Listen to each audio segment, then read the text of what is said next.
10 days before his final illness, Carl Jung finished the last chapter of the last book he ever wrote, Man and His Symbols. Of everything he could have chosen to leave behind for the general public, he placed one case at the heart of that chapter: the story of a little girl. In the winter of her 10th year, this girl gave her father a Christmas present. It was a small, handwritten booklet, 12 dreams. Each one began with the same words: once upon a time. Her father was a psychiatrist. He read the booklet and could not explain a single dream in it, so he brought it to the one man in the world who might: Carl Jung. Jung read the 12 dreams and called them the weirdest series he had ever seen. Childlike on the surface, but underneath, images that had been extinct from Western thought for 200 years. Images this child had no possible way of knowing. 1 year later, the girl was dead, and when Jung finally understood what the dreams were, it changed how he saw the unconscious forever. It may be why, at the end of his own life, this was the story he refused to leave untold. Because these were not the dreams of a child looking forward to life. They were something else entirely. Stay with me, because the answer is in the 12th dream, the one about the falling star. Man and His Symbols was Jung's only work written for the general public, and he almost refused to write it. Here is what we know about the girl. She was 8 years old when she dreamed these dreams. She wrote them down herself and gave them to her father as a gift. Her family was Protestant, in name only. They knew the Bible from hearsay. She had almost no religious education, no mythology books, no access to the ideas you are about to hear. Her father tried to interpret the dreams the normal way. Through her personal life, her daily experiences, he found nothing. There were no personal associations at all. The dreams seemed to come from somewhere that had nothing to do with her life. Jung knew the girl personally. He had met her before she ever wrote the booklet. He was convinced the dreams were authentic. Now listen to them, and notice what happens inside you as they accumulate, because something does happen. Dream 1. An evil animal, a snake-like monster with many horns, kills and devours all other animals. But then God comes from the 4 corners of the world. Except it is not one God, it is 4 separate gods, and they give rebirth to all the dead animals. Hold that image, a 4-fold God. We will come back to it, because it is the first impossible thing in this booklet. Dream 2, she ascends into heaven, and in heaven, pagan dances are being celebrated. Then she descends into hell, and in hell, angels are doing good deeds. Listen to that again. Dancing pagans in heaven, kind angels in hell. An 8-year-old girl dreamed a complete reversal of good and evil. Jung said this idea, the relativity of morality, was worthy of Nietzsche. She had never heard of Nietzsche. Dream 3. A horde of small animals frightens her. The animals swell to a tremendous size, and one of them devours her. Dream 4. A small mouse is penetrated by worms, by snakes, by fishes, by human beings, and the mouse becomes human. Jung's note on this dream is quiet and staggering. It portrays the 4 stages of the origin of mankind. A child dreaming evolution as myth. Dream 5. She sees a drop of water, the way it looks under a microscope, and the drop is full of tree branches. The origin of the world, unfolding inside a single drop. Dream 6. A bad boy holds a clod of earth.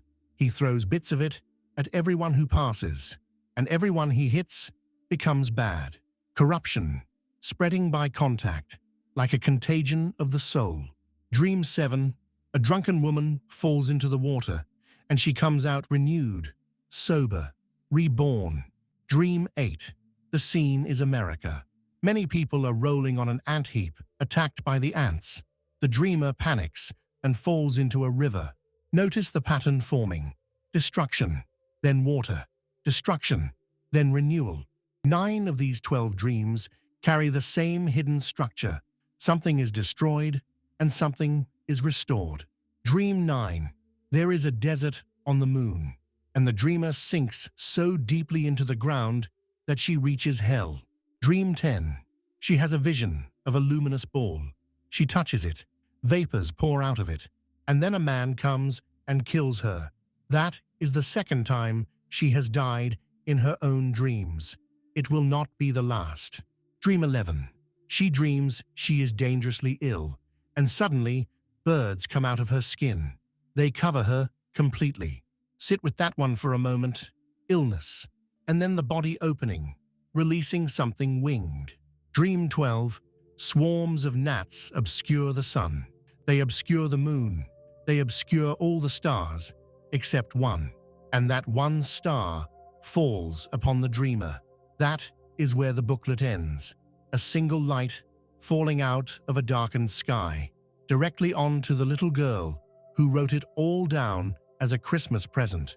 Now, here is where this stops being a strange story and becomes a genuine mystery. Jung went through these dreams image by image, asking one question: where could she have gotten this? Take the fourfold God from Dream 1. A divine quaternity. Christianity has a trinity. 3, not 4. The idea of a God in 4 persons existed once among students of Hermetic philosophy in the Middle Ages. In Jung's own words, it petered out by the beginning of the 18th century and has been entirely obsolete for at least 200 years. Then, he asks the question that has no answer: who in an ordinary middle-class family of today would be likely to know of a divine quaternity? Where did the little girl pick it up? It gets stranger: the horned serpent that devours all life. Jung searched for it. He found it in 16th-century Latin alchemy, the quadricornutus serpens, the four-horned serpent, a symbol of Mercurius and an antagonist of the Christian Trinity. And then he adds one devastating detail.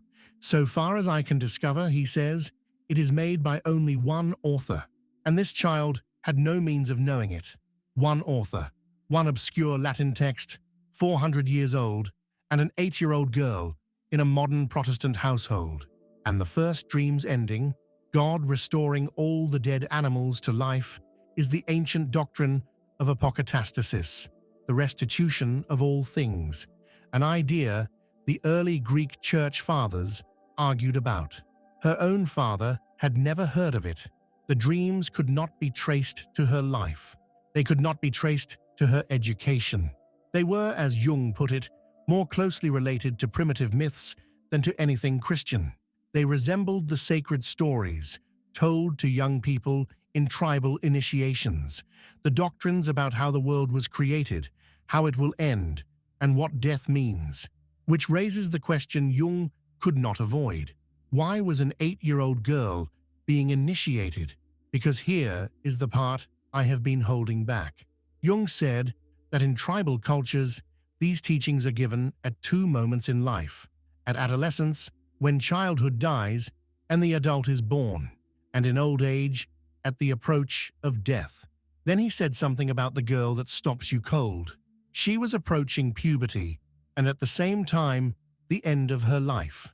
The girl died of an infectious disease about 1 year after that Christmas. And when Jung had first read the dreams, before anyone knew she was ill, before there was any reason to worry, he had felt something. These are his words: I had the uncanny feeling that they suggested impending disaster. Why? Because the dreams were backwards. Dreams compensate. They give you what your conscious life is missing. A child's unconscious should be dreaming forward, toward growth, toward the springtime of a life. Instead, this child was given the dreams of an old person looking back: destruction and restoration, death and what comes after. Jung said their atmosphere recalled the old Roman saying, "Life is a short dream." And then he wrote the line this whole video exists for. Experience shows that the unknown approach of death casts an adumbratio, an anticipatory shadow, over the life and dreams of the victim. The future was casting its shadow backwards. Something in her already knew, and it was not cruel about it. It did what the unconscious has always done for human beings facing the unthinkable. It told her stories, 12 of them, once upon a time. It prepared her the way the old initiations prepared the dying, through myth, through symbol, through images of a light that falls on you and a body that opens into birds. Her dreams were a preparation for death, told as fairy tales, given away as a gift. Now bring this home, because this is not really a story about a girl who died in 1920s Switzerland. Jung's conclusion was that these thought patterns are innate and inherited. They are in you the way instincts are in animals. A newborn animal does not invent its instincts, and you did not invent the deep patterns of your psyche. They were waiting in you before you learned a single word. They function, Jung says, in more or less the same way in all of us, which means the thing that composed 12 perfect myths for a dying child is not gone. It did not belong to her. It belongs to the species. It is operating in you tonight while you sleep. And if you are the kind of person who feels things before you can explain them, if you have ever known something was ending long before there was any evidence, if your dreams have ever been strangely solemn during a period when your life looked perfectly fine on the surface, then you already understand this story from the inside. You have felt the shadow that events cast before they arrive. You were never imagining it. Something in you sees further down the road than you do. It always has. The tragedy is not that the girl dreamed of death. The tragedy is what Jung spent his final book warning us about, that we are the first civilization to stop listening. We ask why God no longer speaks to us. Jung answered with an old rabbi's reply. Nowadays, there is no longer anybody who can bow low enough.